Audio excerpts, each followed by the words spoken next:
4টা থেকে 6টা স্যাটেলাইট আমরা তৈরি করব। যৌথভাবে আমরা একটা স্মল স্যাটেলাইট তৈরি করব, যেখানে ওরা প্রায় 50 কোটি টাকার মতো অনুদান দেবে, আর আমরা আমাদের প্রায় 50 জন ছেলে মেয়েকে আমরা এখানে ব্যবহার করব।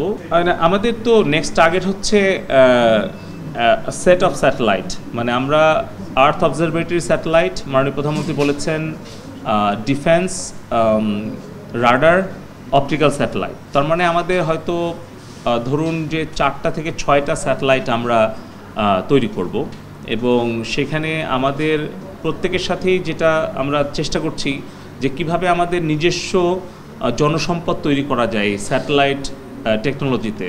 এইটা একটা অন্যতম আমাদের কিন্তু লক্ষ্য, যে স্যাটেলাইটের টেকনোলজি জানা, নলেজ ট্রান্সফার, টেকনোলজি ট্রান্সফার এবং ক্যাপাসিটি বিল্ডিং, এগুলোতে আমরা কিন্তু নেগোশিয়েট করছি সকলের সাথেই যে কিভাবে আমাদের ওয়ার্কফোর্স তৈরি করা যায়।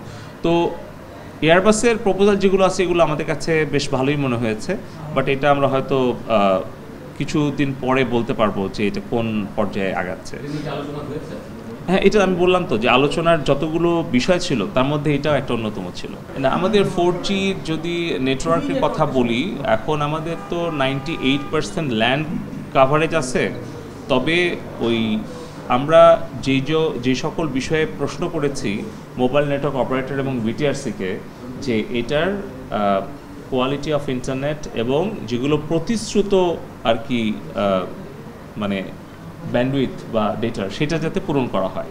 আপনি দেখেছেন যে আমরা গত 2 মাস আগে একটা পাবলিক হিয়ারিং আয়োজন করেছিলাম বিটিআরসিতে, সেখানে এই প্রশ্নগুলো এসেছিল সরাসরি, কিন্তু আমরা জবাবদিহিতার কাতারে এনেছিলাম মোবাইল নেটওয়ার্ক অপারেটরকে। ওরা রিপোর্ট দেবে অল্প দিনের মধ্যেই যে টেকনিক্যাল আইটি অডিটে কী কী রিপোর্ট আসে। সো ওইটার পরে আমরা একটা থার্ড পার্টি রিপোর্ট করাবো, এবং সেটা আমি সাংবাদিক বন্ধুদেরকে ডেকে সবার সামনে পেশ করবো। তো সেটাই আমি বলছি যে কেন এই প্রশ্নটা আমরা মোবাইল নেটওয়ার্ক অপারেটরদেরকেও করেছি, বিটিআরসি টেকনিক্যাল টিমেও করেছি। তারা একটা সময় চেয়েছে, তারা এমএনও যারা মোবাইল নেটওয়ার্ক অপারেটর তাদের কাছ থেকে সেইটার ব্যাখ্যা সহ জবাব পেলে তারপরে আমরা একটা থার্ড পার্টি দিয়ে আইটি অডিট করাবো যে রিয়েলটা কী। তারপরে আমি সেই রিপোর্টটা আমাদের সাংবাদিক বন্ধুদের সাথে শেয়ার করব। আমাদের দুটো বিষয় ছিল খুব গুরুত্বপূর্ণ। একটা হচ্ছিল vision partnership document for digital partnership, যেটা ভারতের আছে বিকশিত ভারত 2047, তাদের উন্নত উচ্চ আয়ের দেশ হওয়া, আর মাননীয় প্রধানমন্ত্রী ভিশন স্মার্ট বাংলাদেশ 41, উন্নত বাংলাদেশ হওয়া। তো এর জন্য কিভাবে প্রযুক্তিকে ব্যবহার করে আমরা দুই দেশ একসাথে কাজ করব, সেই জন্য একটা ভিশন ডিজিটাল পার্টনারশিপ ডকুমেন্ট, একটা নতুন ধরনের অনেক বড় পরিসরের বড় পরিধির আমরা একটা ভিশন সাইন করেছি। আরেকটা ছিল যে ওদের যে ইসরো আছে, যে স্পেস রিসার্চ অর্গানাইজেশন, যেটা বেশ ভালো করছে এবং চন্দ্রযান 3 সফলভাবে চাঁদেও অবতরণ করেছে আপনারা জানেন।